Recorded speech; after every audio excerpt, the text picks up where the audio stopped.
വർഷം 1999 July 26. India Pakistan Kargil യുദ്ധം.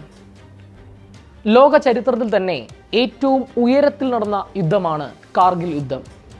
-30°C തണുത്തുറഞ്ഞ കാർഗിലിനെ സാക്ഷിയാക്കി ഇന്ത്യ പാകിസ്ഥാന് മേൽ വിജയപേരി മുഴക്കുന്നു.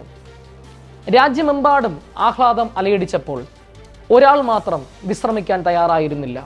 അത് ഇന്ത്യയുടെ പ്രധാനമന്ത്രിയായിരുന്നു ശ്രീ അടൽ ബിഹാരി വാജ്പേയി. കാർഗിൽ യുദ്ധത്തിന്റെ നേട്ടങ്ങളെക്കുറിച്ചും കോട്ടങ്ങളെക്കുറിച്ചും ഇനി ഭാവിയിൽ ഇന്ത്യ കൈവരിക്കേണ്ട യുദ്ധതന്ത്രങ്ങളെ പറ്റി പഠിച്ച് റിപ്പോർട്ട് സമർപ്പിക്കാനായി വാജ്പേയി സർക്കാർ ഒരു കമ്മിറ്റിയെ വെക്കുന്നു, കാർഗിൽ റിവ്യൂ കമ്മിറ്റി. ആ കമ്മിറ്റി കാർഗിൽ യുദ്ധത്തെ പറ്റി പഠിച്ച് വളരെ കൃത്യമായ ഒരു റിപ്പോർട്ട് അന്നത്തെ കേന്ദ്ര സർക്കാരിന് മുൻപാകെ സമർപ്പിക്കുന്നുണ്ട്. ആ റിപ്പോർട്ടിനകത്ത് ഒട്ടനവധി നിർദ്ദേശങ്ങൾ ആ കമ്മിറ്റി മുന്നോട്ട് വെച്ചു. ആ ഒട്ടനവധി നിർദ്ദേശങ്ങളിൽ ഒരു നിർദ്ദേശമാണ് ഇന്ത്യക്ക് ഒരു സംയുക്ത സൈനിക തലവനെ കൊണ്ടുവരണം എന്നുള്ളത്.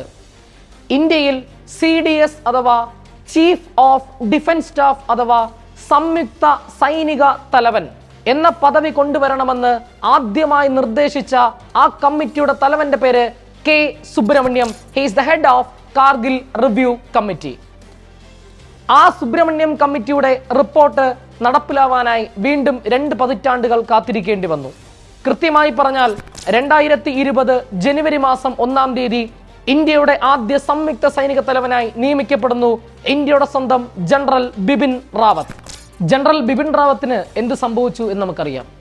2021 കൃത്യമായി പറഞ്ഞാൽ ഡിസംബർ മാസം 8-ാം തീയതി ജനറൽ ബിപിൻ റാവത്തും അദ്ദേഹത്തിന്റെ ഭാര്യ ഉൾപ്പെടെയുള്ള 14 പേർ യാത്ര ചെയ്ത ഹെലികോപ്റ്റർ തമിഴ്നാട്ടിലെ നീലഗിരി ജില്ലയിലെ കൂനൂർ താലൂക്കിലെ വണ്ടിച്ചോല ഗ്രാമപഞ്ചായത്തിലുള്ള നഞ്ചപ്പചത്രം എന്ന ഗ്രാമത്തിൽ വെച്ച് അപകടത്തിൽപ്പെട്ട് ആ 14 പേരും ദാരുണമായി മരണമടഞ്ഞ സംഭവമാണ് ചരിത്രത്താളുകളിൽ കൂനൂർ ഹെലികോപ്റ്റർ ദുരന്തം എന്ന പേരിൽ അറിയപ്പെടുന്നത്.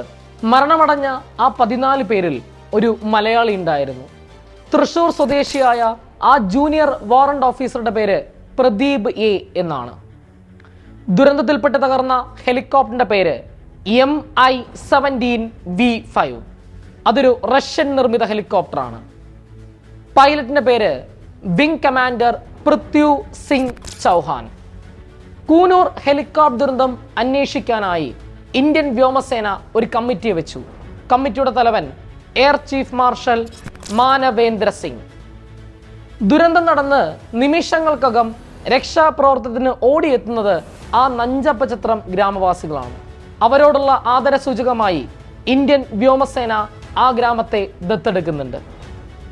രാജ്യത്തിന് നൽകിയ സംഭാവനകൾ പരിഗണിച്ച് 2022 രാജ്യം ഇന്ത്യയുടെ പരമോന്നതമായ 2ാമത്തെ സിവിലിയൻ ബഹുമതിയായ പത്മവിഭൂഷൺ ബഹുമതി നൽകി രാജ്യം ആ മഹാത്മാവിനെ ആദരിച്ചു. രാജ്യത്തിനു വേണ്ടി ജീവൻ ബലിയർപ്പിച്ച ഇന്ത്യൻ പട്ടാളക്കാരുടെ വീരോചിതമായ കഥ ഇവിടെ അവസാനിക്കുന്നില്ല.